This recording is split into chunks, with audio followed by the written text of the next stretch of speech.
and to the republic for which it stands, one nation, under God, indivisible, with liberty and justice for all. Call meeting to order.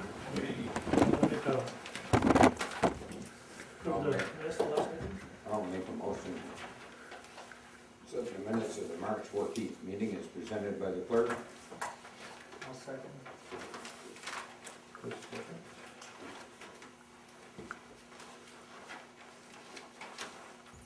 Councilor Trombley made a motion that the minutes for the March 14th, 2011 regular town board meeting be approved as submitted by the town clerk, seconded by Councilor. All those in favor? Aye. Those opposed? Okay, at this time, we'll open up the floor to public comment. If you want to address the board, please stand, state your name, and whatever you would like to say. I know Mr. Slauson was wanting to address the board concerning the trees cut down at the cemetery in town. We've had a lot of people inquiring about what's going on down there, and he's here representing the Riverside Cemetery Committee, so if you would like to stand, Mr. Slauson, just give us a report. It's the Riverview Cemetery. Oh, I'm sorry. Riverside's in Plattsburgh and Moores. So we're right in the middle. We try to play no favorite. You know there's a river somewhere in there. We've heard a lot of comments about what was going on over there, and some of them are amazing. And I told the cemetery board at the last meeting that the Chazy rumor mill is going in full swing. We've had suggestions that we were planning on digging up bodies, and a whole number of other things. But interestingly enough, this cemetery is licensed by or approved by and under the direction of the State Board of Cemeteries, and that's the Department of State. So we have to meet many requirements that they put on us. And at the entrance this last year, one of the requirements was that we had to put on there who to get in touch with if you had any concerns or questions. And my name's the only one on there. Well, to this date, I've had 4 calls about the problems at the cemetery. I understand your office has been deluged. Miner Institute has been deluged. And finally, the miners called me to find out what's going on. And it's just interesting that you put the information out and people will do it the way they want to. And I don't blame them in a way, especially if they drive by and look over there to the right on Dupree Road. I might give them a little bit of a shock. It did us when we saw the results. But the whole thing started last fall. I might just preface that by saying last fall was not great for the cemetery. For the first time in its history that I know of, we had vandalism there. Just before Halloween, somebody decided to go traipsing through the grounds, on the soft grounds, with a car. And they buried the car in the mud. They called a relative to pull them out with a 4-wheel drive, and they buried that in the mud. Then they got the neighbor to kindly come over with his tractor and try to pull them out, and he got stuck too. Well, our lawn shows it. And so luckily the insurance company cooperated and we got some coverage for it. But we're not done with it, because when the outfit that was repairing it came in, the guy that came down and did the estimate and saw what needed to be done, and I met with him, the guy he sent down didn't have the same information. So he dumped the topsoil on what turned out to be right across our road, and therefore is a mud hole. So anybody tries to drive around there gets stuck. And that'll be straightened out this spring, but the cemetery from Route 9 doesn't look so good in the area where that nice little drainage ditch is, because on both sides it's cut up. But that'll be reseeded here as soon as the weather's dry enough that they can get in there and do it. Well, that put us in a financial dilemma. And the cemetery, it's important to point out to people, and I ought to comment about this, that there's a misconception about that cemetery. It's a public, non-sectarian, non-denominational cemetery. It is not a Protestant cemetery, as a lot of people say. It's not the Presbyterian cemetery, as a lot of people say. And it's not the minor cemetery, as a lot of people say. So there's 3 fallacies that have gone through this town for a long time. And we ought to clear that up. It's a private corporation that sells lots to everybody that wants them. There's no denomination affiliation whatsoever. there's a board of directors, and there is, as a corporation, the lot owners, as they buy lots, have access to voting power, so they can vote in the operation of the cemetery. 9 directors, and they're on 3-year terms. Well, as we faced the winter, we started getting a complaint from one specific neighbor about tall trees in the back of the yard that were getting very tall. And that neighbor was concerned about the fact that those trees, or that tree, or those trees could come down and damage her property. And so we went and looked at it, and the tree was really tall. And there was another one on the side that was also very tall. But we didn't have any money to take care of it. And in order to take care of it properly, we'd had to get in a boom truck and take the tree down gradually, both of them. By the time we got done the trees that needed to be done, would have cost us well over $1,000. We don't have $1,000.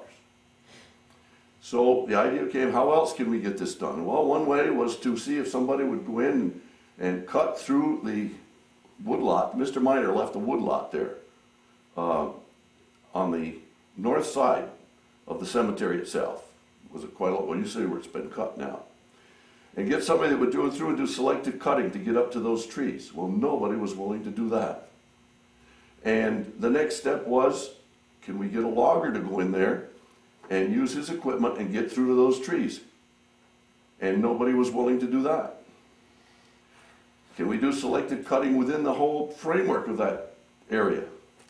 Well, nobody wanted to do that because they're not going to take that big equipment in there and damage it trying to work around one tree to another tree. So the idea, we had to clear cut it. Turns out we were not the first. 75 years ago, that, according to Bob Cheeseman, that whole lot was clear cut once before. And so it grew back. Nobody did anything with it, left it alone, it grew back. So we haven't done any terrible damage yet. And we're not intending to do any more damage either. But the timing was critical, because in order to do that and to bring in those 30 to 40 ton pieces of equipment, we had to have the ground where we're not going to tear the lawn apart getting across it. So we only had a point during late January to maybe the middle of February, early March, that ground would be solid enough to allow for that work. So we found a logger that would do it. And we gave him the okay to go ahead and do it. We were sort of excited because he told us that if we got logs out of there, logs which could be used for baseball bats or hockey sticks or what have you, that he would sell them as logs and we would realize half of that profit. Turns out there wasn't a single log in the whole thing. All the ash trees in there had gone by. There's a pink center, I don't know what you call it, but that means the center has started to deteriorate. So the cemetery board was feeling very bad because we let it go too long. We should have cut those 10 or 15 years ago. Not clear cut, but we should have got the ash out of there. So it all had to come down. And it all went for firewood. And they cleaned out of there, and while they were at that, because again, as I said, the expense of a ladder truck, or a boom truck, whatever you want to call it, is very high. And we as a board are responsible for trying to be good stewards of the cemetery, so that if we don't, and those trees in the cemetery get too tall, they come crashing down on the monuments, people aren't too happy.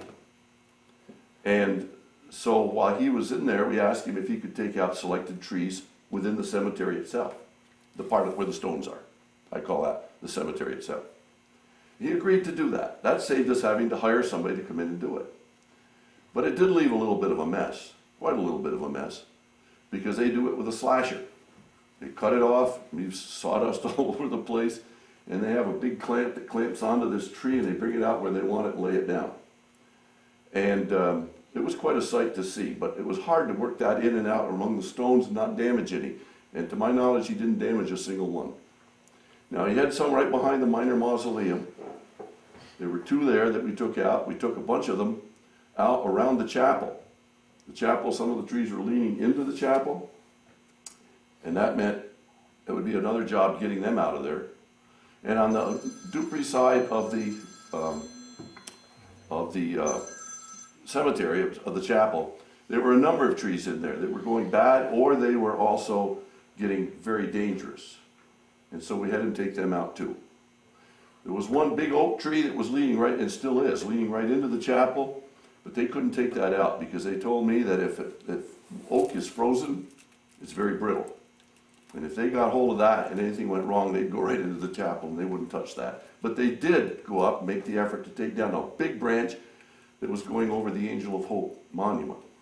Because if that came down, that would take that out of there. So we appreciated that, and they did that with no charge to us. So we were able to get all that done. But it was a shock to people that didn't know what was going on. And so they went by the cemetery, and in the snow they saw this sawdust and the stumps sticking up, and it looked like maniacs had been in there. Well, maybe the maniacs were in there, but it wasn't for any purpose other than trying to be good stewards. But the snow was so deep they couldn't get in to see what was even on the ground to be dealt with. So we had to wait for that, and now it's too soft to do much of anything. But we do have it contracted out to have someone come in and grind out the stumps that are in the main cemetery. They've started on Saturday last week. He came in and raked up a lot of that material that was there around where the stump work was done and shredded it. And it looks a lot better. But now they'll come in and start grinding those stumps. And when they're gone, nobody will know there was anything there because he buries the residue of the stump and covers it with topsoil. So we'll be back to where we were there.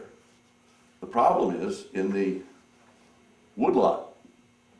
Actually, when we let that agreement go to do that, we didn't realize how big that lot was. None of us had ever been in there. I've been on that board since the late 70s. And I had no idea that it was as big as it is. But we had some problems there with trees that were falling into the river. And you can't just go in and pull those trees out easily, but they were able to get a lot of them out. Now somebody, a concerned citizen, reported this all to the DEC. So they came down and inspected what was going on and gave him a clean bill. Said he was happy they were doing what they were doing because those trees that were going into the river eventually would break loose, go downstream and get down here at the dam and become a real bottleneck. So we felt good about doing that part anyway. But the sad thing is that in doing it, because it got into near the river's edge, some of those big stumps they haven't been able to get done yet. I'm hoping that he'll come back. He said his man would come back and cut down the major stuff that's still there. But on the other hand, to make sure we get to that, because there's a lot of wood on the ground that's still there, that's usable, good firewood. So we're going to make that available to anybody that wants firewood. The only thing is, we don't want everybody just pouncing into the cemetery getting firewood. We need to check with me and we'll get a time and what have you and find out when it's good, when the ground is dry enough. There's also an access from Pleasant Street. Mr. Minor arranged when he bought that lot and gave it to the cemetery. He arranged for a 100-foot right-of-way, right behind the first house on Pleasant Street, between that and the second house. The first house faces Route 9. Right between there is a right-of-way. We thought of going in that route rather than going across the cemetery grounds, but the electric light pole, the telephone pole, wasn't tall enough to allow the equipment to go through. So that we had to get rid of that. But for an average person at a trailer or something wanting to go get firewood, that's a good access. The concern people have, I think, will alleviate itself in a little bit, but even after we got all of that done, and we told the logger, when you go along the fence line that parallels Route 9, take out any of the trees that look to be dying or are very tall, but leave as many of the cedars as you can, which he did. But apparently, you know, you never can please everybody, so we got folks upset that we got some cedars there. But we're not going to take out anything that's not dead, because they need that buffer to that open field. And if we give ourselves a couple of years, or maybe more than a couple, that growth will start back again, and it won't be quite as hard to look at. But I will admit, every one of the board members, when they first saw it after he was done, were aghast. So we can understand the public being frustrated about that. I have a paper here I'd like to give to you tonight. Well, I would like to get it if I keep it on the desk long enough. This is, I'll give it to the attorney here, and to the highway superintendent. I don't have enough for everybody. The clerk, I guess, ought to have it. And I guess you want to have it also. There's another one if somebody wants it. We'll share. That is a copy of an act that was passed by the legislature this last year, because so many cemeteries in the country are hurting financially, the public cemeteries. Many of them are being turned over to the towns, and the town has to take care of them by law. They only have to mow it 3 times a year, but they still have to take care of it. We don't want that to happen. But somehow along the line, more cemeteries than we knew were involved in this kind of a problem, so the legislature passed an okay to allow municipalities and towns to use their equipment and their funds to help cemeteries, with the idea that by doing so, they may not have to end up taking over the whole cemetery. So we'd like to have that available to you to consider. Not that we want somebody over there all the time, but there will be times that we need stuff. So far this year, I put in a request for topsoil, gravel, dirt, sand, anything that we can get brought in by either the town, the state, or the county to help start filling the hole, because there's a big area there, and we can gradually get some of that completed. Now, I mentioned earlier that this is not a minor cemetery, and that's right. Miners have absolutely no interest as far as financial or responsible interest in the cemetery at all, with 2 exceptions. Mr. Miner built his mausoleum there for he and his family, and they maintain that. There's a grant for that purpose. He also built the chapel and gave that to the cemetery, but they use their funds to maintain the chapel, and they do a very, very good job. We're very indebted to them for that. That chapel, which is closed most of the time, has been totally renovated. They're in there every year doing some things, and it's open. It's available for funerals. I suppose it could be for a wedding if anybody wanted to go there for it. But for any kind of a service type of scenario, it can be made available. And I don't think the public in town realizes that. But we're hoping that this will resolve over a period of time, and that you folks will understand that the cemetery is, a lot of people think because they call it minor cemetery, that boy, this place is loaded. And we aren't. We don't get a cent from miners. In fact, to keep going, this last year, the board members were the ones paying the bills, pitching in funds to pay the bills. And when we put out a request a year ago for help from the lot owners, through a letter that went out about an addendum we did to the deed, the end result was we got 1 check for $25. And that doesn't speak a whole lot about people realizing the cemetery does need. I think that's about it, as I can tell you about the situation over there.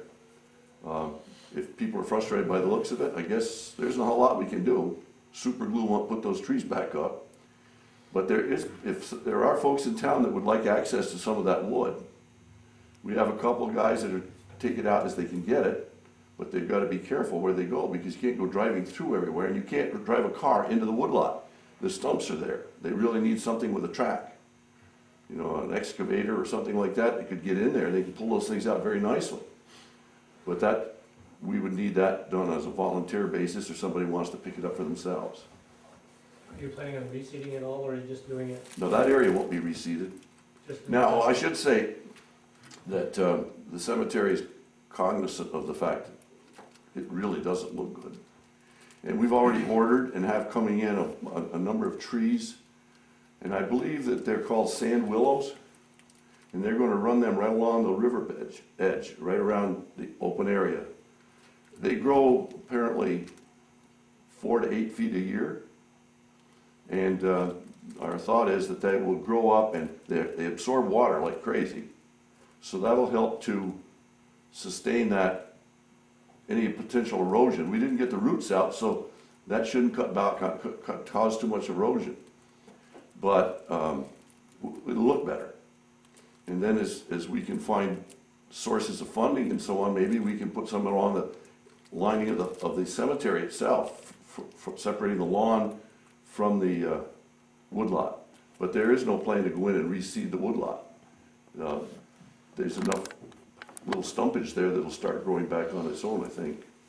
I'm not a woodsman, you can almost tell that. Is there any concerns? Yes. I'm Renata Peterson. I live on 1276 Fisk Road. Our property's on the Little Chazy River, right across from the Riverview Cemetery, where most of the trees were cut. I came home after being in Florida for 2 months, and I was very upset when I saw the way the trees in the cemetery had been cut. It looked like a hurricane had blown through there.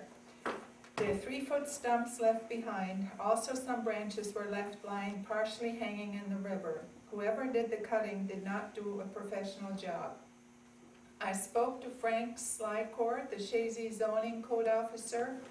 He read to me from a code book that 30 to 35 feet of trees are supposed to be left at the river's edge. This was not done. Mr. Schuyler called the DEC and they said the property owners may cut the trees on their land. This really surprised me because the DEC is has very strict rules that they usually enforce. I know another neighbor who called the DEC and had the same response from them. I would like to check with the Chazy town lawyers to see whose rules are supposed to be followed. The remedy for this unsightly ugliness, the least the tree cutting company could do is take out the stumps and the branches, and some need to plant new trees. And I have some pictures that I like to pass around that I took and had blown up, so to show you how ugly this looks. Insofar as a couple of things I could comment to you if I could. The equipment that they used couldn't reach down into the river. It's a straight out clamp unit. They didn't have anything that could reach in. So if the trees were leaning toward the river, they grabbed them as best they could and pulled them up. But they purposely did not want to take the roots out. If you take the roots out, you disturb the soil, and then when the river floods and all, it's going to wash that soil out. But we do have guys going to go in there. Yes, some of those trees look really rough, and there's a lot more stump there than needs to be. But right now, you can't get to the stuff along the riverbank because you sink in mud or you fall in the river, one or the other. That may be mid-June before it gets dry enough down in there. The river's going to have to go down. But we do hope to get some of that cut out. But if the idea is to get everything down smooth level to the ground, or to go through and gut out all of those roots, I would caution against doing that. We are going to plant some trees in there, try to remediate some of the looks, but we also got to be careful about erosion. That would be my thought there. They got too close to the river's edge, and according to the code book, you're not supposed to get within 30 feet of the river's edge to prevent runoff, and they didn't go by that. They went right to the edge. Well, they did have a DEC officer come out and inspect the whole thing, and he thanked the logger. He actually thanked him for taking those trees that he was looking at out of there, because they were going to be a real problem for the cemetery, not for the cemetery, but for the town, when they fell over into the river and washed down the stream. And some of them were laying in the river. And how they got them out, I don't know. But they tried their very best. But they weren't in there to try to make it look glamorous, is obvious.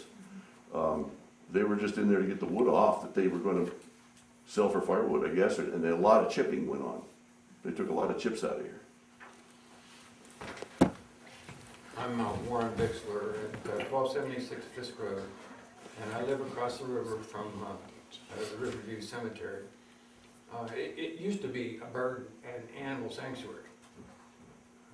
So I don't know what happened to selective cutting, because as far as I'm concerned, that could have been done. And I'm concerned about the shoreline and what zoning.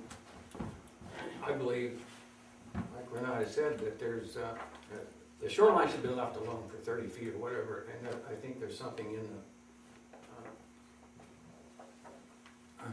in the code that allows for that.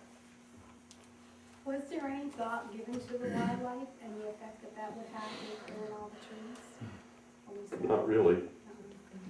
But what we did find in there was that the neighborhood had used it as a dumping ground. we found more junk in there, including an old trailer, fuel tanks, and material of that nature that shouldn't be there in the first place. And they were down along the river's edge. I don't know how they got them in there, but they were there. And over the past years, people have dumped their own leaves and stuff. They've hauled them in there and dumped them. So it became its own compost pile. And certainly if we were to do it differently, if we were to do it again, we might do it differently. And we'll probably inject in our own minutes for the future generation, which should probably not be for another 60 or 70 years. But hopefully they'll look back at the minutes and see the concerns that we had, the problems it might have faced, and look to those. Our only base to work from was that 70, 80 years ago, Bob's not here, he could tell you the exact years, that a gentleman clear cut the whole thing just as it is now. So hopefully the wildlife won't be, if they're ground wildlife, they won't be hurt too badly. I don't know about planting anything, I'm not sure that's the solution.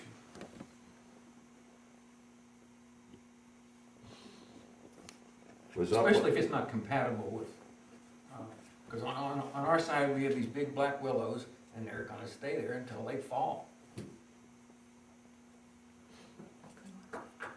There aren't any on our side now. No, there's none. But these were recommended to the cemetery as being a really good choice for a fast-growing tree, a stable tree, and one that would do the job to help isolate the river from the lot itself. Is it native?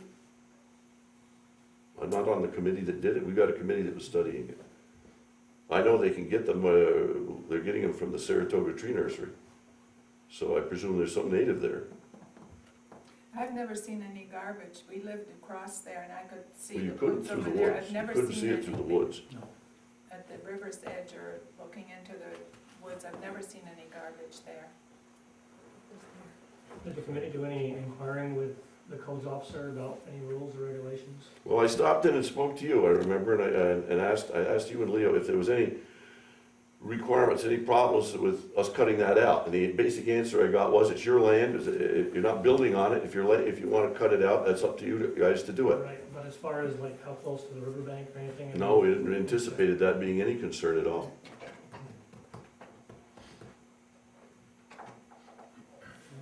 How much we can do about that, it's cut.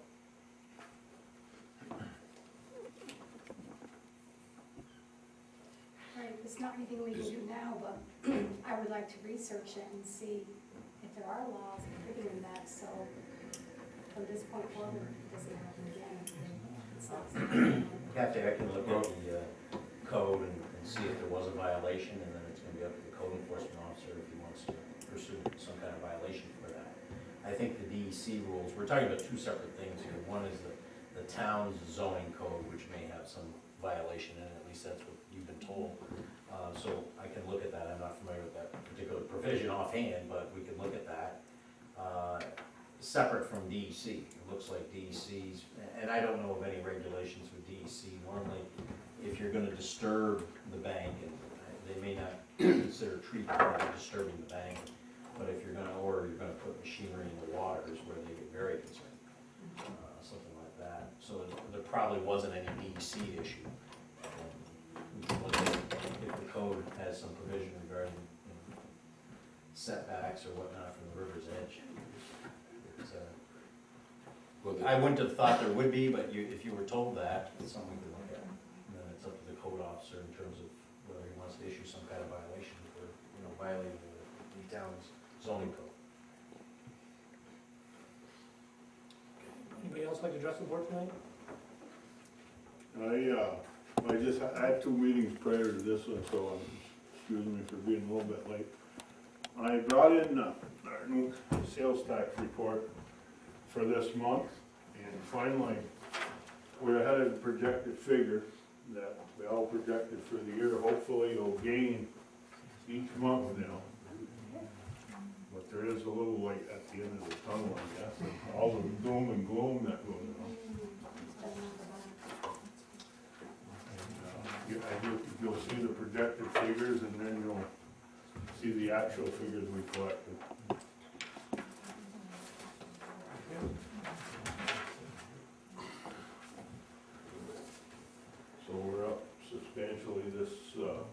this month.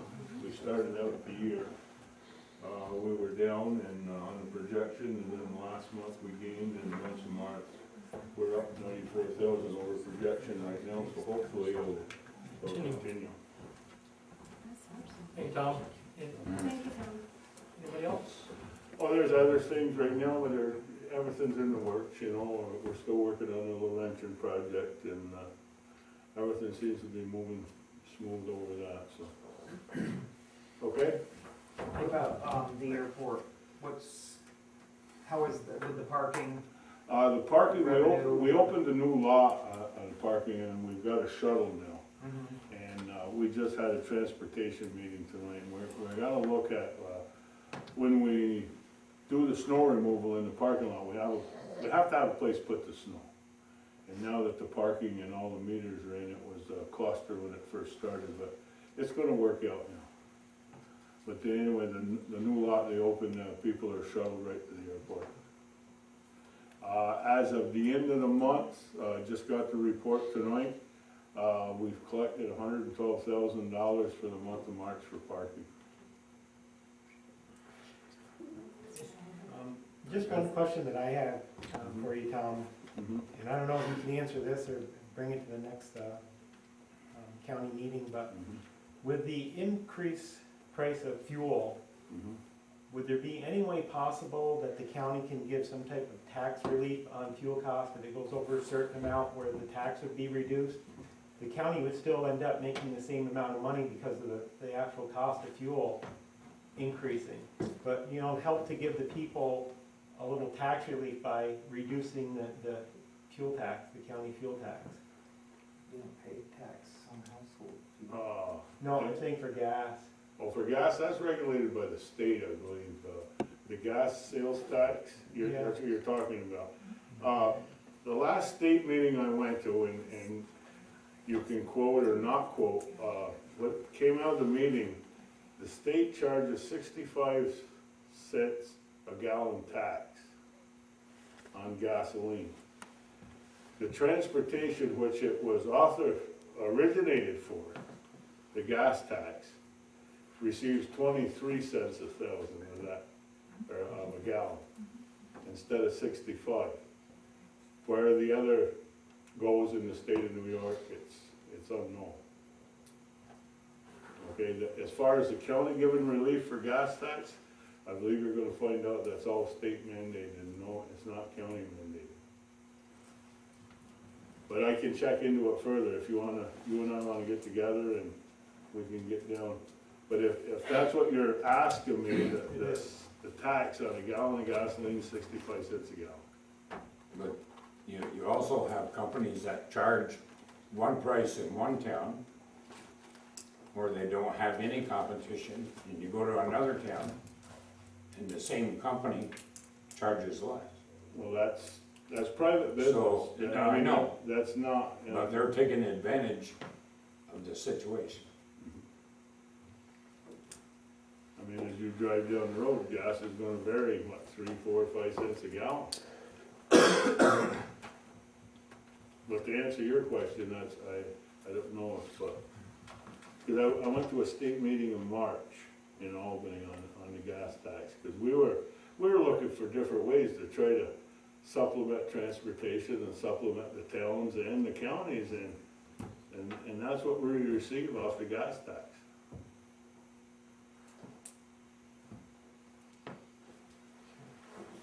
Yeah, maybe we could get together about that. Yeah, I wouldn't have a problem with that at all, okay? Yep, thank you. Anybody else like to speak to the board? Okay, we'll close public comment session. I've got quite a few things tonight, so some of them are quick, some of them may be lengthy, so I'm gonna start here and we'll go around the table this way tonight. I'll do the quicker things first. Just to let the board know, we have begun to make a little workstation in the garage so that we can empty that room where the new vault's gonna be put in. So there was a cement pad poured out there, and they're gonna be beginning construction on out there pretty soon, so it's just a, I don't know, about a 30-foot room that they're gonna make and insulate and So we can put the tools in there and get that room cleaned out, so they have begun working on that, the pad is poured, just to let you know about that. There will not be a swim program this year at the school, so I wanna let everybody know in Chazy, West Chazy, Scioto, that we're not gonna be able to offer the swim program, and the reason is they're doing phase 2 of their construction at the school, and because of that, they're gonna have transformers down and changing transformers, and because of that, they have to empty the pool so that the bacteria doesn't get in there because there's no electricity. So they told us that through the month of July that the pool's not gonna be available, and they're very much hoping that we can start again next year with it, once everything is done, so. Would it be open for August? If we wanted to change the time and month of the swim program? It's just, he's got so many camps going on this year, Tom, Okay. Petro, other things planned that, Okay. So we're gonna Maybe use the some of money that from money the you skim? could use for the camps that he That's- wanted to. yes. Actually, I think that this year, what he had mentioned to me anyways, that he has gotten volunteers where it's not gonna cost us this year. Right. So it might be a little extra that we got for something Right. else. But I think he's got everything set up for the book camps, and he's got a few different camps going on where he's got volunteers that it won't cost us anything for people to work, so. Just to let everybody know, the Memorial Day Parade is May 29th, starts at noon, and we were given a letter by the VFW, they would like, obviously, all of us to be on the platform again. So if we could get everybody on the platform at a little bit before noon on May 29th. We did receive a letter of resignation from Robin Burnell. She was generous enough to be on our planning board for a number of years. We tried to convince her to stay on, but she's just got too much going on, and she decided to put in her resignation. She has recommended a lady named Mrs. Gina Farrow-Groton. Does anybody know her? Apparently, she lives on the Fisk Road, 216 Fisk Road in West Chazy. She's married, has a couple children in college, works for Bolsey's. That was her recommendation. I called her to ask her if she would be willing to do that, and she said absolutely. She'd be very good. Would she? So, if the board has no problem, I mean, it's hard to get volunteers, we're very happy she's stepping forward, and it doesn't pay a lot of money, doesn't pay anything. So, if she's willing to do it, and you think she may be a good candidate, I'll call her back, and we'll do a resolution, maybe, Leo, at the end of the meeting to accept her. JCEO update. Our JCEO is being staffed currently in West Chazy, Monday through Friday, from 8:30 a.m. to noon, and it's being done by a lady named Tammy Bird. Right now, they want to hire somebody from Chazy, but they were waiting to see what the New York State budget was gonna give them for funding, and they were expecting a 40 to 50% cut in their funding. So they wanted to see, they didn't want to hire somebody and train her and then have to let her go, so they were waiting to see what kind of money they got. I didn't hear from them in the last couple of days, but she says as soon as they find out how much money they have, that they will be training a local person. And there are a couple people that have already, put in their name to be at the JCEO. I know one person in particular that I think that they'll probably be hiring, and she's right from West Chazy, so just have to wait on that. We have been contacted by TD Bank. I think everybody's got one of these folders about the affinity program. TD Bank in Chazy, which is our bank also, has a new program out, and what they can do is they look for nonprofit organizations, and in our case, they were looking at the youth program, summer youth program. But what they would like to do is have our town kind of give them a little promotion saying, we would accept being part of this affinity membership program, and what people in town do is they go into the bank, and if Leo is a member of TD Bank, he goes in and says, I would like to be a part of this affinity program and for the Chazy Youth Commission. Because you have to specify what you want to be a part of, because there's other organizations that are doing this. So let's say that this whole board used TD Bank North, and said, we want to be part of this affinity program for the youth commission. They take a look at your annual savings and checking account throughout the year, and they give a donation based on your checking and savings account. And at the end of the year, they've given awards of $3,000, $7,000 just for being a part of the program and using that bank. It's a kind of a bank promotional thing to get people to use the bank, and but you have to specify, because like if I'm in the Lions Club and the Lions Club does this, I can only do it for one organization. So it's kind of a promotional that the bank's doing. It's a really nice program, they're giving away money and just for word of mouth and saying, you know, if you're using that bank, tell them you want to be a part of the program. And I called the associations of the towns, and they said, absolutely legal, no problem accepting money from the bank. We're not doing anything wrong, so I just want to make sure of that. Outside funding. So I think it's a real nice thing to do. It costs us nothing to join it. It's just a matter of word of mouth, telling people that use that bank to support our program. So I did a resolution tonight so that we can vote on that. Couple things. One other thing that was quick, I mentioned at the last meeting. I think we'd like to put up a Facebook site. Facebook has become a very big popular thing amongst all kinds of ages of people, and it's a good way. It doesn't cost the town any money. We just put a picture of the town hall on it maybe, and let people join our site. They can comment. We can let them know immediately the things that are happening, like board meeting tonight, come see us. You know, any kind of quick information, because it goes out to all the people that kind of get joined with us. And I know there's other municipalities that are doing the same thing. It's just a little advertising tool and a way to socialize or network with people that to let them know things that are happening at the town. We can just put out a little blurb saying swim programs starting, baseball programs, please register your kids. It's just a easy, cheap way to get information out. Hydrants being flushed next week, you know, it's not gonna be our only source, but it's a good, quick, cheap way to do it.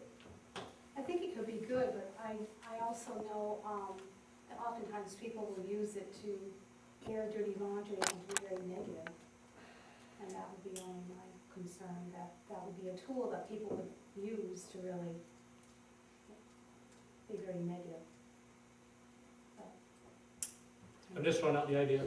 I don't know, what are your thoughts? No, I think it's a good avenue, but I think we should also bear in mind that that could be a way to really get a lot of negative comments going back and forth between people, even when, you know, when there's an issue that comes up. That could really be a forum for them to get pretty nasty. Just about. Any other thoughts? I think it's a good idea. I think it's a good idea to get information out there, but I'm not really a user, But maybe that will be a way people can, rather than coming to the meeting, they can post their thoughts that way, if they're unable to come to a meeting. I'm sure. and I don't think it's anything where you're gonna be responding to comments anyway, you're gonna. No, I'm just saying we're gonna use it mostly for information, just to, Oh, no, I'm not saying that Right. we would be responding, Right. I'm just saying among the people who respond. Well, I think it's a good idea, I'm not saying it's a bad idea, it's a good way to get information out, and it's a way also for people to use it as a forum to be very negative and, They could. I think that's a good idea. another way to communicate with the Yeah. people. And we'll probably do a resolution on that too. We'll just take a vote and see if we wanna do that or not do that. Okay, a couple things are on the other end. Dick, we talked a little bit more about the Ingraham Road, and we kinda waited till everybody was here from the last meeting. We wanna see, you know, how far we wanna go with, you know, pursuing getting the whole road from the county, and, we haven't had no response from the county as far as, you know, asking them to pave the northern part of the Ingraham Road. Now, I have a couple of recommendations. This comes from Mr. Rogers, and these are the things that he wants to know if the town wants to pursue this or not. He's got one consideration of abandoning the northern portion of the Ingraham Road under section 205 or 205B of the highway law. Depending, of course, on whether the standards recited therein apply to the town, is willing to do so. That's one option. And the other is, he says, recommendations, it may be worth investigating when and how the southerly portion of the Ingraham Road became known and designated as Stratton Hill. The effect of that change was to allow the then existing Stratton Hill Road to connect to Route 9. My research indicates that Stratton Hill Road is also identified as County Road 25 as Reynolds Roads. This suggests that the two may have been connected at some point. If the information is correct, then the remaining southerly portion of Ingraham Road affecting a rerouting of Stratton Hill Road. I would have to look further to determine if that can be accomplished with the consent of approval of the town.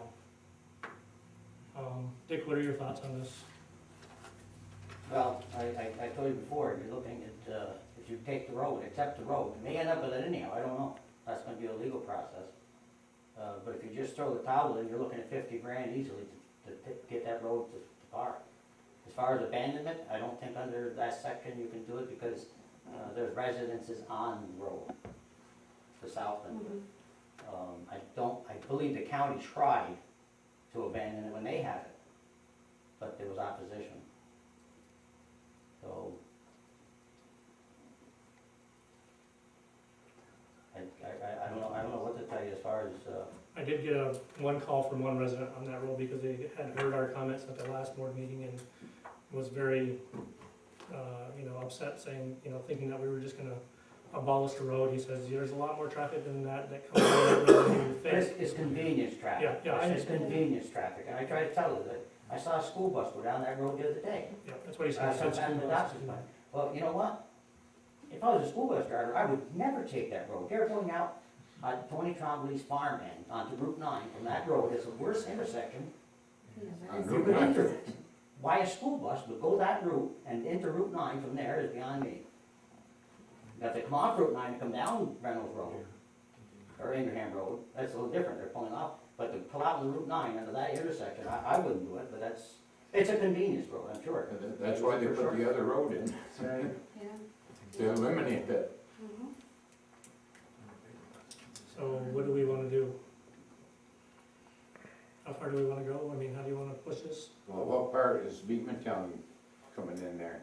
Well, that's the other end of the Stratton Hill Road. Well, The southern end. you were talking about the southern end, That's Beaventown's. right? Well, Then- we supposedly own up to the telephone pole, which is right next to what's that road? Sanger. Sanger Lane. Okay, and then from Sanger Lane down is Beaventown's. What about the road by, Armand Grossi? That's all, Sanger that's Lane. our, That Beekmantown or No, that's Chazy? our. That's That's ours. Chazy, Half and half. half and half. We split that road. You split it. That is the town line, the road is the town line, so Beekman Town does, we do all the plowing on it right now because there's no sense of one truck coming from one town to do half a road Right, and they do Patton Road for us, so we trade off Yeah. that way. yeah. But as far as maintenance on the road, I think the last time it was paved, they split the cost of the road and paved it between the two towns. Tom Fabian did that one, the Sanger Lane. No, No? I never, we never, when I was in, we never paid Sangerville. Oh, okay, It was on the Chazy inventory. okay, It's on the Chazy inventory and then that it belongs to yeah, that's a good Chazy. point, or something. Even though one side of the road, the people vote in Beekmantown, the other side they vote in Chazy. It's a town Right, it line. is, It's it is like, on our inventory, it's but like the town line road in, Plattsburgh and Beekmantown, it's the same thing. it's on our chip funding money. It's on your chip funding money, yes it is. Now, did Beaventown already give their section back to the county of Stratton Hill Road? There is no dispute with them because there's no ownership conflict because they don't, the county has no bad roads to get rid of at that end, so to Beekmantown, they're not very, they're gonna give a part of their road, existing road to a town that's in good shape, it's. But as far as I know, But what Beekmantown would sign off in a minute and give it to the county, so if that was the legal part of it, there's no way they would fight for their section. We would, if it were determined. But that's we would what I'm stop at asking though, town I line. mean, it would make more sense if you decided that we wanted to keep that one section of Stratton Hill from Ingraham Road, Stratton Hill Road to Sanger Lane. Wouldn't it make more sense if we asked Beatontown if they could sign the rest of Stratton Hill to us for ownership, if we go that far into it? I don't know, as far as Mr. Rogers could tell that that's still in the town of Chazy's name, from the state of New York. Is that what that's saying, Sal? Well, in the other parts, he says the town has taken the position that it owns the full length of the Ingraham Road within the town, in other words, 0.57 miles, not length break. And we've always said that before. Then he says in a different line, the county has conceded the town owns the full 0.57 mile length of the Ingraham Road lying within the town's boundaries. There's no need to argue that point further. So, it's kind of a, It's a legal thing, and it's gonna, if it would end up as a court case, there's no doubt in my mind, it would end up as a court case. But you spend money now to get the whole thing, or you throw in the towel and you accept the bad part and pave it, let it, try to abandon it, but I'm almost sure the county tried to abandon that road a few years ago. Wanted to turn over to Tony Trombley because he owned both sides of the road, and I think legally that's under that section, the 205, you have to give it to the adjoining property owners. Do you know if that happened? Do you know if they tried to abandon that road? No idea.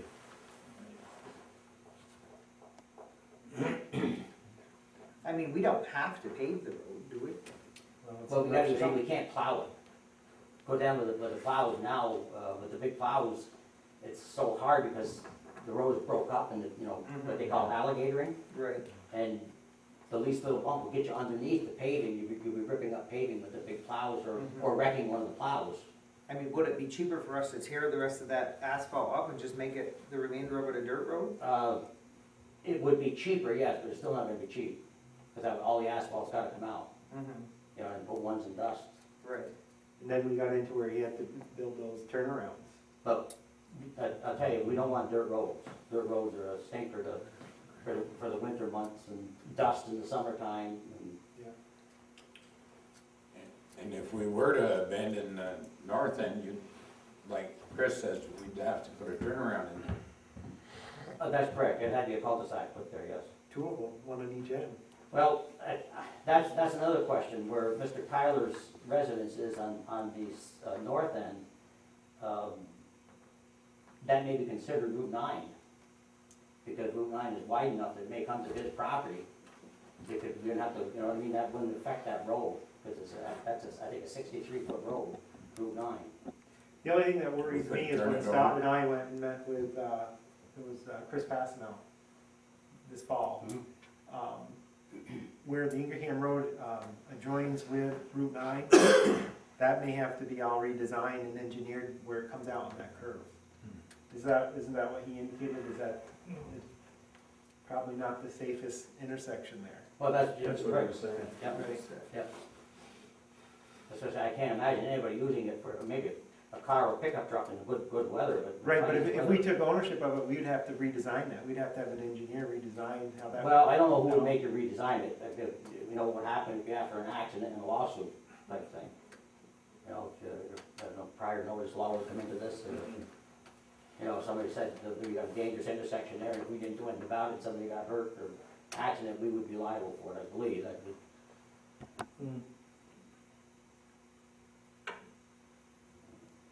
We got an attorney, but he won't talk to us. We gotta find a way that they can talk. Got any lights, bright lights?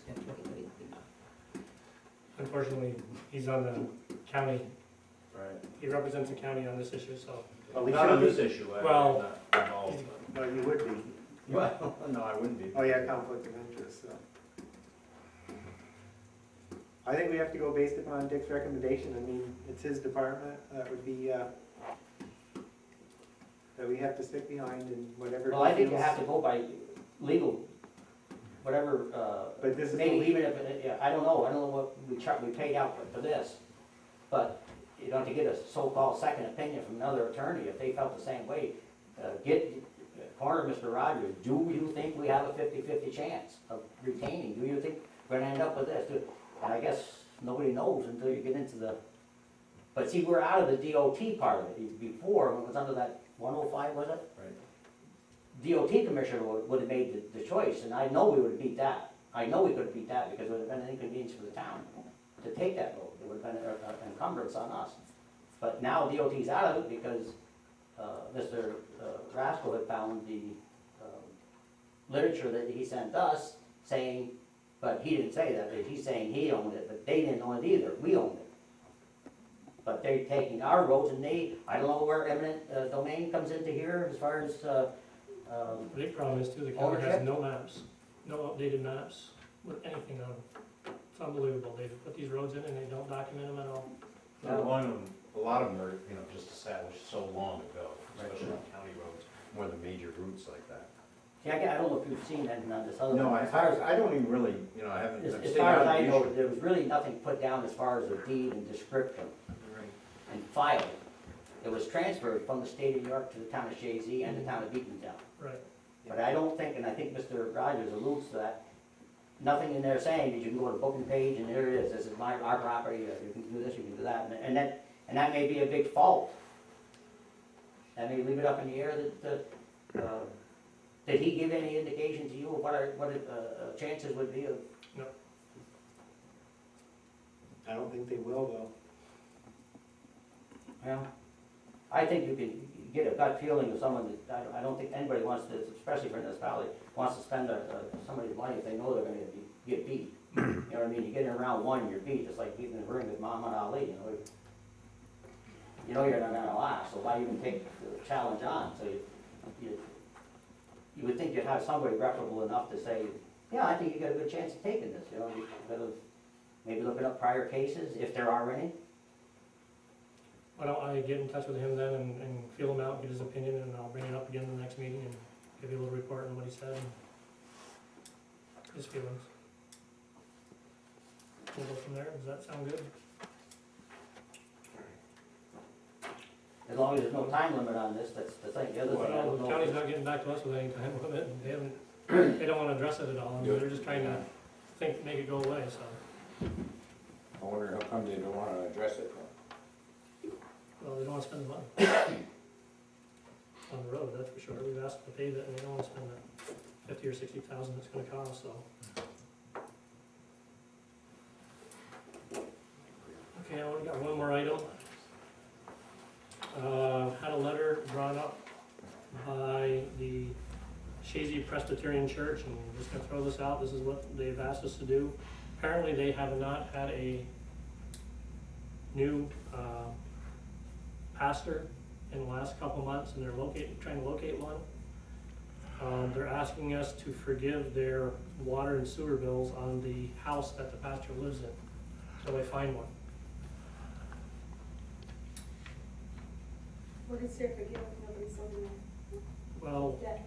Well, they still have to pay the O&M. they still gotta pay the debt service, but they want us to forgive the O&M and water charges if there's any. I mean, they're in there working right now, so they are using water, I would assume. I think we gotta be very careful with this because, once you start this rolling, this process rolling with the library and now this, and we're gonna be in a tough situation. I mean, even a suggestion like Sue had brought up today, which was not a bad suggestion, is if we have to, forgive half of the O&M charge, but we still gotta maintain those pipes that are going to that house and all the systems that produce the water for it and everything else, and I mean, we have a budget to work with too. So, I mean, I can see Didn't we being make a somewhat kind, resolution? but Didn't we Well, I pass a thought- resolution Yeah. on this? we did, on vacant buildings, Yeah, Well, but, this is vacant though, because nobody's there. right? yeah, but they are there, they're working in it. Well, they're working there right now remodeling and stuff for their next pasture, so it's being occupied.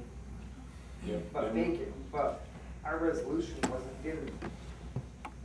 it didn't relieve them of the O and M. No, it didn't. No, our It relieved resolution, them of they their, have to pay the O&M. Right, of their They have to pay basic- debt service, Right, correct. but they do not have to pay O&M if it's vacant. right. But I don't know, What are you we just referring went to through this here? with the library and What's that? I'm just saying that, They're responsible for O&M.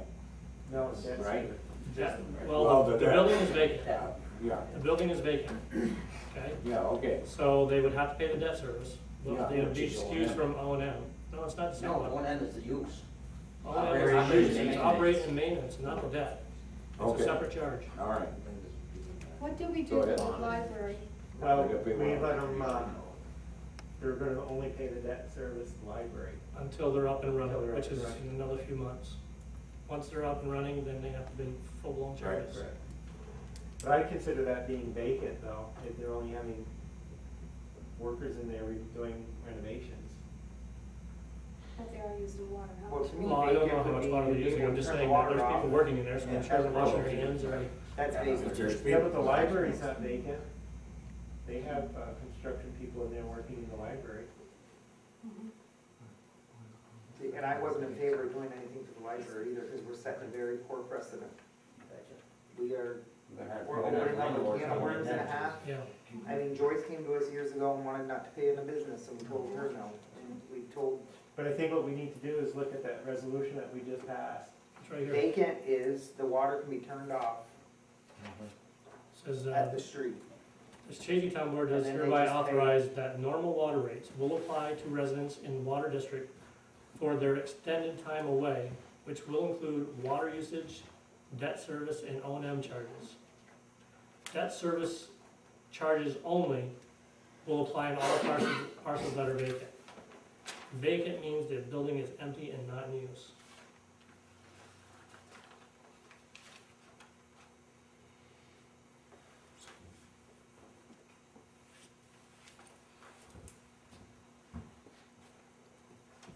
We should have, or should add to that, that the water should be turned off, then you know it's vacant. That's- They are turned off. Right. The only problem you got there is that they got hot water heat, so they Yeah, won't be able to heat their building, right? And if they need water for the furnace. Pardon? As, And you got. Right, but I mean, you're. Yeah, yeah. That's what I'm saying, it's not. Maybe that should, maybe Jerry is right, we should add that in there, is that the water should be turned off at the main coming in. Well, it says, whereas people in the water district may call to have their water turned off at curb stop due to extended time away. So they have to call us and let us know that they're going away for the winter and they want us to turn the water off. And businesses are no longer in business who have asked that their meters be removed. We have, like, up here, near the post office, the meter's been removed, okay? So the building's vacant. so they're just paying debt service. It's, yeah, it's Right. not use. But they're paying debt service, they're still paying debt service, they're just not paying O&M and there's no water being used, but we still gotta maintain those lines and everything, and we really should charge them a little bit of O&M, maybe half the price of O&M, because we still gotta maintain those lines and the water that's, we gotta treat the water, we have to do everything to keep, That's right. That's- everything going, and, in a heartbeat, they can call us and say, hook me back up again, we gotta be ready to do that. So.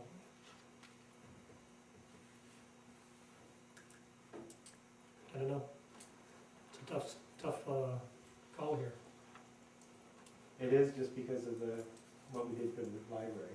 Exactly. It's, I think it's the And they same could get a situation pastor as the next library. week, but we don't know about it, we don't know how long it's gonna be. Right.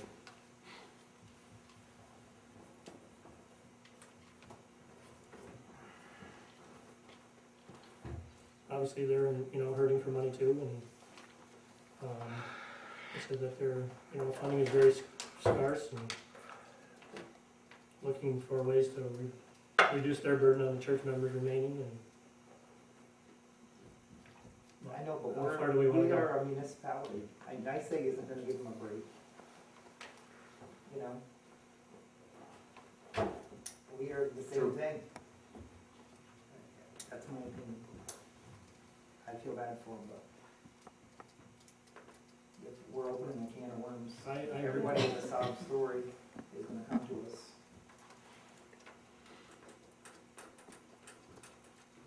I'm just saying we've done it for one already. I didn't, That's awkward position, but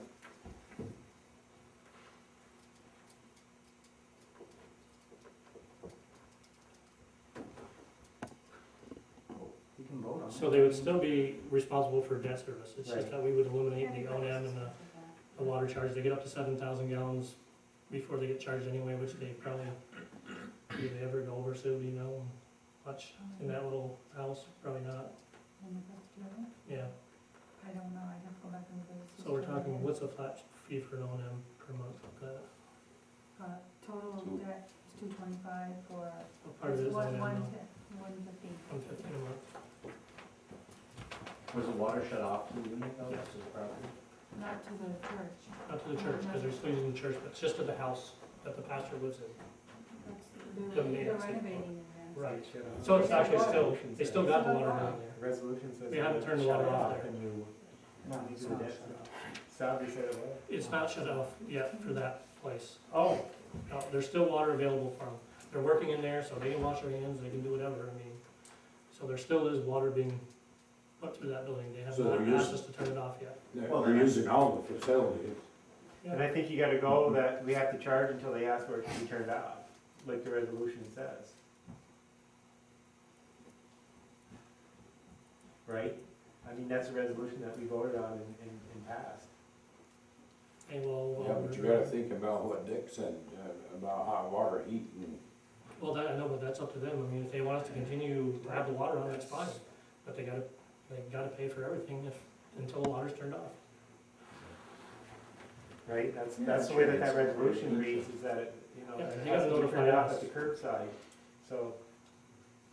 All right, I'll write her a letter What and, about existing ones that,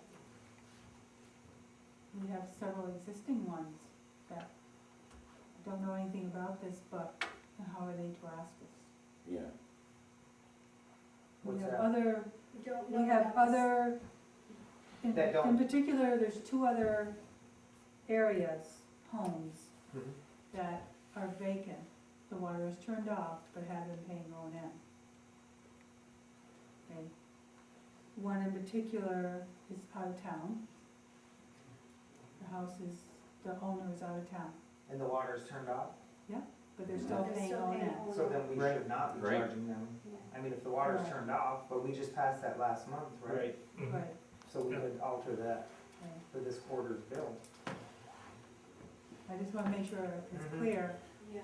for me. I mean, when we send the Vacant bills, residents though, or they're just away for the season? No, it's a Okay. So foreclosure. that was just passed last month. right, They moved What out no, of 2 state. months ago, yeah, was it 2 months? January, Was it? January, February. But I mean, when you February send out the 14th. quarterly bill February this 14th. time, could you send a flyer in with it? Yeah. Just alerting people that if they're away, they have that option now of having the water turned off at curbside No, it has to be vacant, Right, or it's vacant? not, they're leaving. It has to be classified as a vacant dwelling. So you had two. Wait, what does this really mean? I mean, is this 1 month, is this 2 months, is it a week? See, where it came into effect is we had somebody that was going to Florida for the winter, Mhm. okay? So they weren't gonna be here, and I said, I don't wanna pay full water charges because I'm gonna be away all winter. So that's when we did the resolution stating that It's vacant. it says people in the water district may call to have their water turned off at the curb stop due to extended time away. And businesses who are no longer in business who ask that their meters be removed. But they have to have the water turned off at the curb stop. And let us know that they're gonna be for away, but then our resolution states that the board does hereby authorize that normal water rates will apply to residents in the water district for their extended time away, which include water usage, debt service, and O&M charges. Debt service charges only will apply on parcels that are vacant.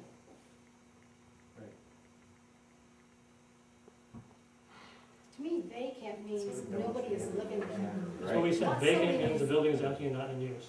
Right? Mhm. Vacant means the building is empty and not in use. It's not that somebody who goes to Florida for a month or something. I don't think it's Right. intended for that, no. Right. No, so. I thought it was meant for vacant properties that where it was vacant, nobody's living there. Yeah. Right. I don't know. Usually. You know, I mean, if somebody calls me and they say, I'm gonna be gone away for 3 months, is that your the board's classification of extended time away, is No, that? You know it was what I'm not saying? intended to do that at all. No. I mean, I recall this being brought up, or Mhm. was some resolution proposed one night, and I didn't like the language at the time I saw it, but, I mean, I think maybe you should clean up that language, but the discussion of the board was clear. If it was, you know, a vacant residence, they were turning off Right. they could avoid O and M charges. Well, see, yeah, the way we worded it was that Well, the language that changed originally, that wasn't quite worded that way. Normal- It was something that you had to change, and that's where you ended It up. was vacant. normal water rights will Yeah. apply to residents and water Yes. districts for their extended time away, which include water usage, debt service, and O and M charges. So we basically said that even though they're going away, they're gonna be paying full rates. That's It's right. only when their building is vacant that we would. That's correct. Right. That's the way I understood it when I voted on it, that it was gonna be vacant. There you go. Vacant is the only Vacant. time they actually get a break. That's correct.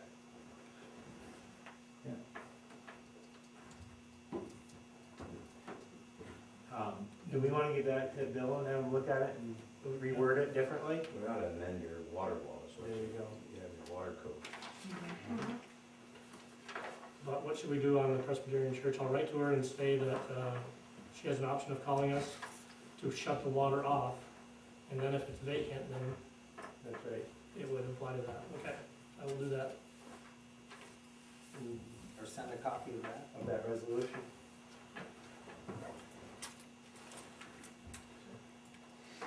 Okay, that's all I've got. And we'll go around the line here. Bucket, what do you got tonight? Just a question, pump station on Dupree Road. You have a problem here? I went by the other day and there were a bunch of men working on it Which one's that? over by, at the edge of Green's property. Oh, yeah, there is a pump problem there that they're fixing. It's got an oddball pump that, I guess we're already ordering a new one, right? I think we will be, yeah, I'm not sure. There was a pump problem there though. The pump's gone? No, it just needs repair. Oh. No, but you also mentioned you were buying pumps. We're looking at buying a few different pumps to have as spares for different locations because they're all different sizes. Right. Yeah. I'm So we aware just of got that. some quotes in, Right, you're buying pumps, well, not for replacement, but to have on hand. right, Okay. Yep. AT&T cell tower, I think you covered that, right? yeah, we're waiting for a reply. Mr. Comey has written to Mr. Graham at AT&T and asked him to provide a whole bunch of information. That's where it sits right now. We're waiting for AT&T to respond. Okay, and JCO, you covered that. Time Warner, Nothing yet. nothing. Were you able to use that material I gave you, or? I mentioned to him that, yes, that they had promised us that the school would be Right. taken care of, and he said, well, if we promise you that, then they should take care of it, and I'll mention that to them, so. And I noticed there's been a change on the research lab up here, Pfizer? on Pfizer, which information is, The only thing that Updated. I know is that they're not looking at demolishing it right away, according to, the paper the other day, and, they've only got security there, and they're still trying to market it, to sell it, but they're not anticipating they're not tearing tearing it down and- in the real near future, so, can't say never, but Okay, that's about, you covered some of the other stuff on have it, that. That's it. How's our new maintenance man working out? very good. Go ahead. Everything's Yep, going out, has yep. Tom? Tom's still working with them, he's gonna have to work with them for a while yet, I mean, he just did meter readings with them last week for the first time. In a couple weeks, the school is gonna be out, so we're gonna be flushing, so he's gotta teach him the route to flush and what direction to go and everything. Tom's gonna work with them to do the vault, and then after that, he's gonna kinda back out. Cause he can only work so long, he's retiring and he can only make so much money, so he's kinda giving us a time period where I think once that vault is pretty close to being done, he's gonna be gone, so. When we're done with the vault, we'll still be able to, then we'll be able to plow the snow back there. Yeah, like because we we'll have want done. to take out part of that We'll be taking back out building, part or of you can the go right to the river. Very good. Okay, that's all I have.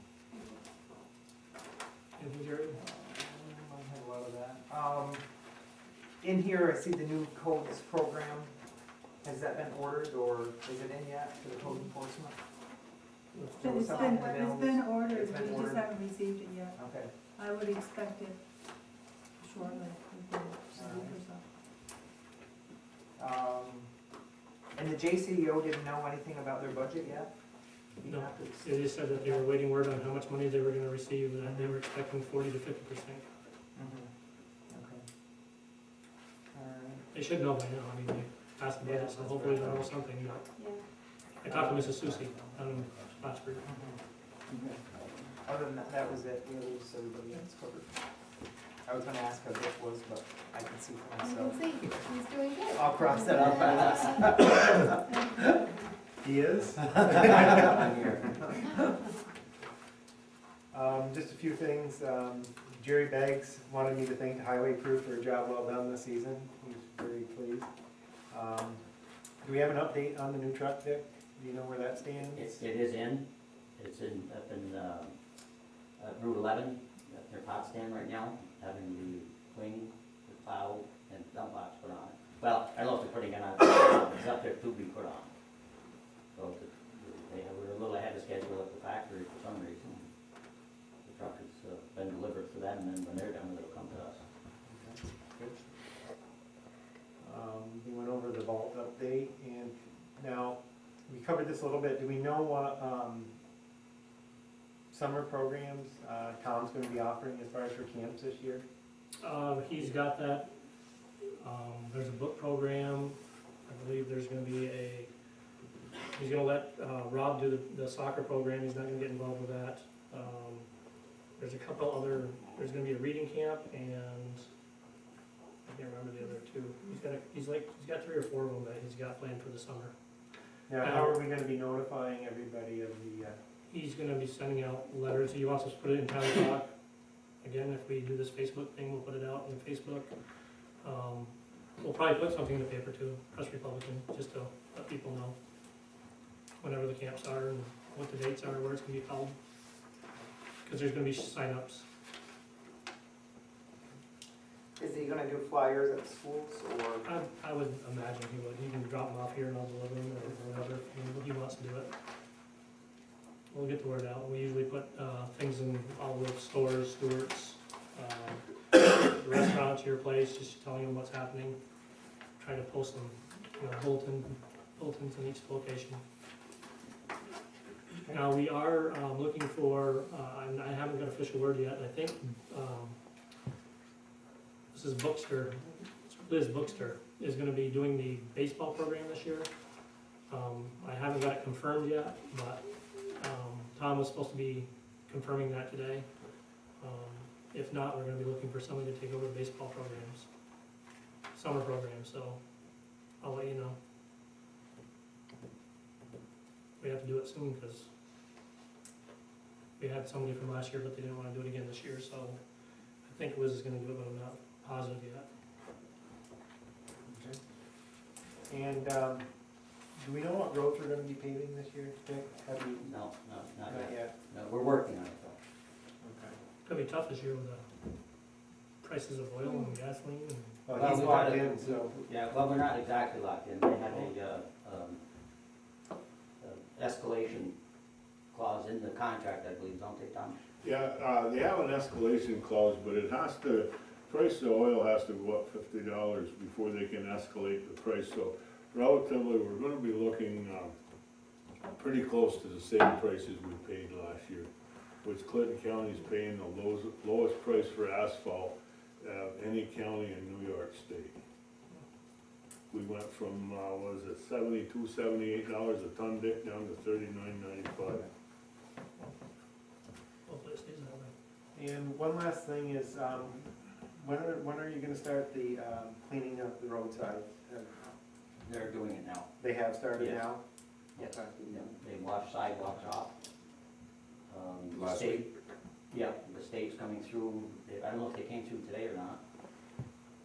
They're supposed to start this week, Route 9 cleanup, so we've gotta get that one done, so the state can do all the pickup, we just get it out to curb for them.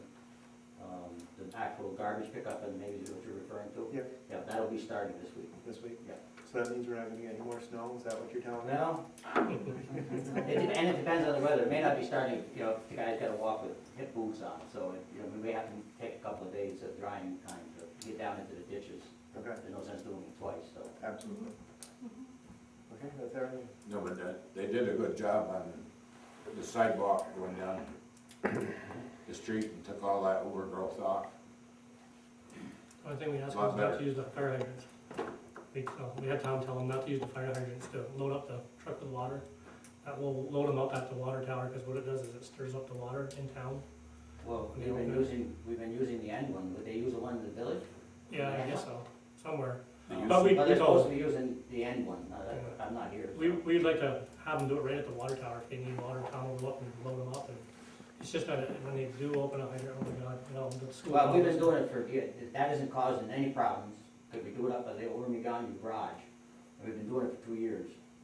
That might depend on where you do So, it. and that's only coming. Oh, you're out talking about near the highway? Yes. Yeah, you're right on the It's end. not a Yeah, four-inch. you're right. Yeah, it's just your small We're hole. filling the 500-gallon tank, yeah, and we're not gonna fill with a 1-inch hose, you know, half our day with filling water. At the end? No, that's fire station. Did they use the? They use something in I town. think they Okay. filled it down here. at the Okay, fire station. I'll talk to them And by about that. air, Yeah. you know. That was the only, that's easy fix. Alrighty, oh, Dick, do you have anything, or? Yeah, I don't know how many of you people realize that Chris has been filling the wood stove at the town garage now since probably February on weekends. And even though it is a general fund expense, the highway's been doing it, and it's greatly appreciated from us, because we would be doing it either way. So thank you for your efforts, and you did a great job. Thank you, glad to help.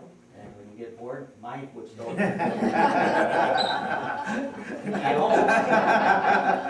This is a training process. I've got it down to a science now, though, it takes a little time to figure it out, but, Yeah, get all the nooks and crannies filled in. yeah, it does work. But thank you from the highway department. No, you're welcome, thank you. If I may comment, I noticed in the last minutes that you're contemplating a cell phone stipend for an individual. I just want to caution you, before you do this, you got 7 or 8 people at the highway department, the next contract, guarantee you, is going to be putting in for money for cell phones. Nobody in this community needs a cell phone more than the highway. They can't sit by their phones.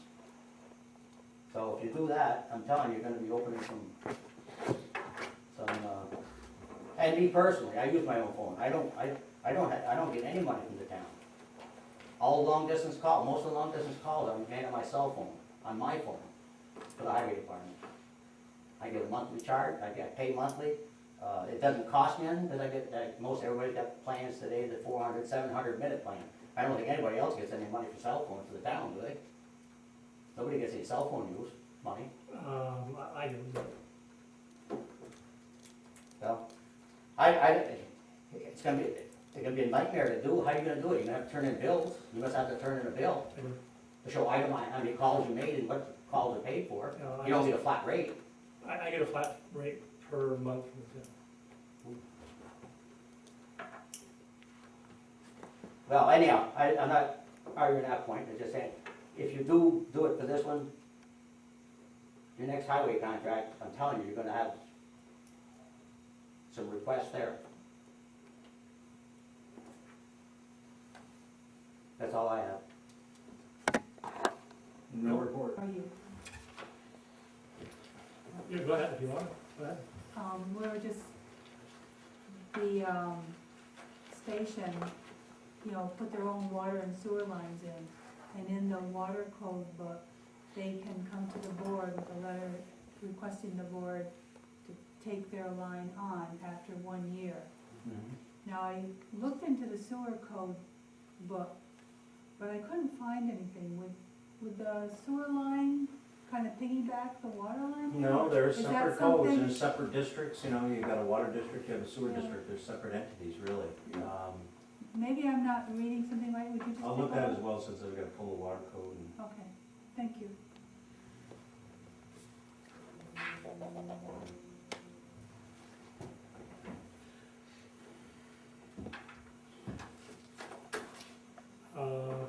move to resolutions, I guess.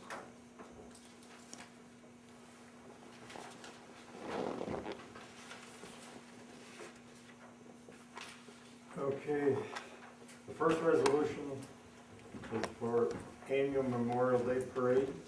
I'll make the motion. I'll second.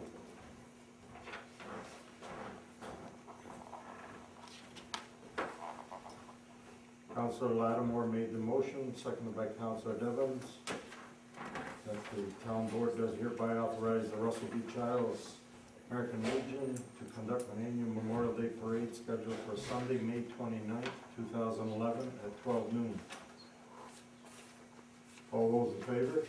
Aye. Those opposed?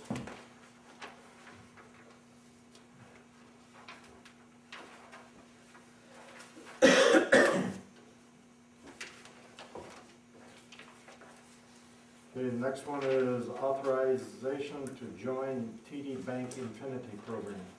I'll make the motion. I'll second that.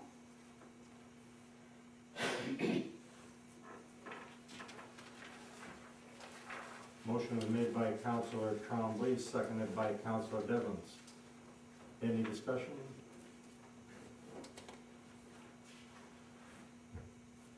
Okay, all those in favor? All those opposed? Carried.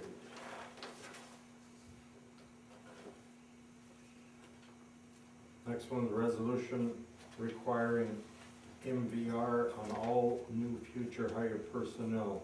That's motor vehicle workers. This was brought up by our insurance company as a recommendation, so I thought we'd do a resolution, so it would be a standard practice for anybody that gets hired from now on. We didn't do this in '06, you don't think? '06, Yeah, I was 07? wondering. I thought we did, and maybe not. I No, remember not it's since been I've been brought up, here. I know, we do it now anyhow, for the highway. But I thought we did this with this particular Yeah, one. I thought me. I don't remember it since I've been here. Well, because we done twice, you didn't, right? Yeah, I just wanna make sure it was recommended Yeah, by them, yeah, and it's a good, we should be doing it, and we haven't, here anyway, we haven't, and I'll make a motion. I'll second it. So we need a motion.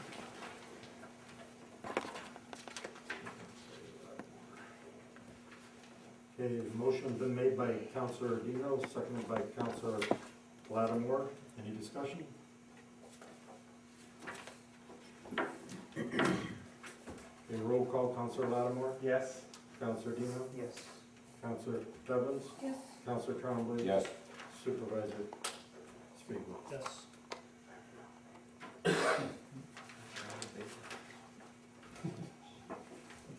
Okay.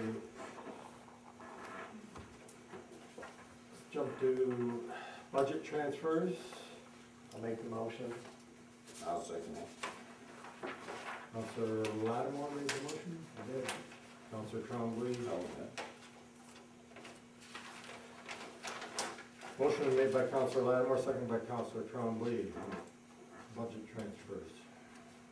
Let's go with any further discussion first. Roll call, Councilor Lattimore, Yes. Councilor Dino, Yes. Councilor Devons. Yes. Councilor Trombley. Yes. Supervisor Spiegel. Yes. Next one's payment of claims. I'll make the motion. I'll second. Who made the motion? Chris? Yes.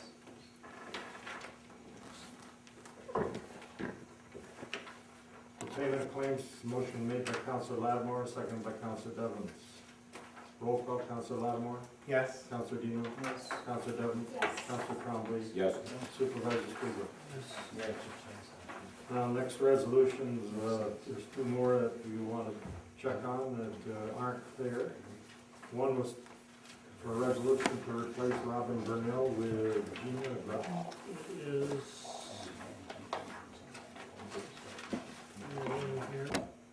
The rest of the planning board, you mean? I haven't talked to anybody on the planning board. Oh, if we were gonna accept her, Yes. did he have any problem, or? No, he doesn't have a problem. Okay. I just thought we should know that.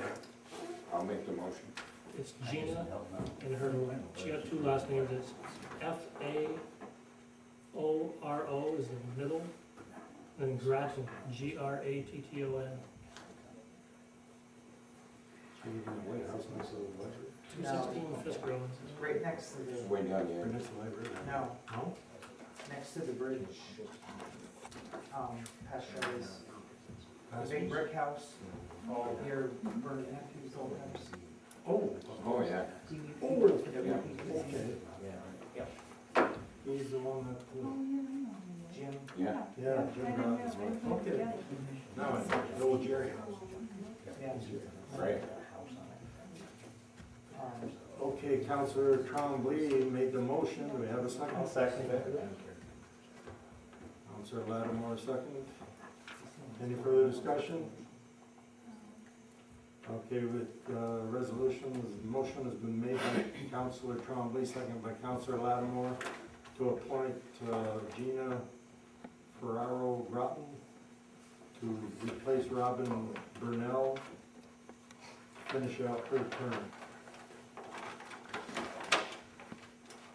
Any further discussion? Roll call.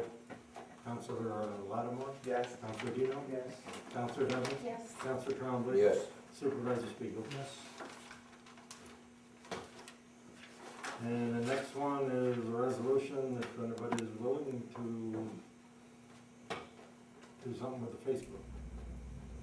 Who will maintain the updates and putting the, information out there? I'll make the motion.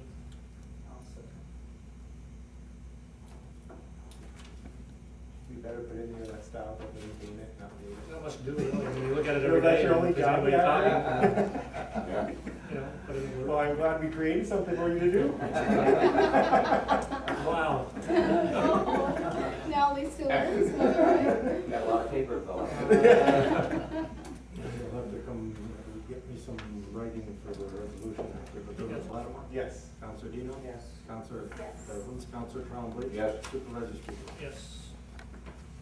I think that's all I have. That's it. Motion to adjourn, anybody?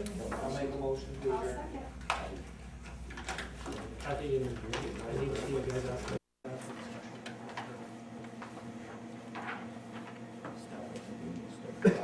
Okay, how you doing? Any discussion on that? Counselor Lattimore made the motion, seconded by Counselor Devons. Roll call, Counselor Lattimore? Yes. Counselor Dino? Yes. Counselor Devons? Yes. Counselor Trombley? Yes. Supervisor Spiegel? Yes.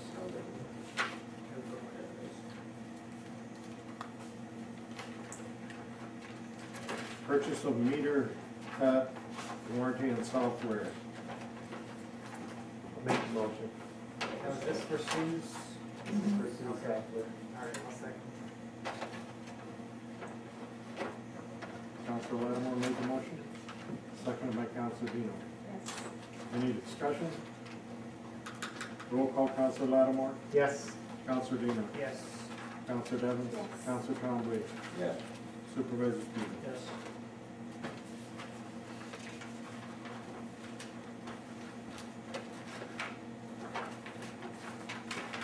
Do you want to do this first?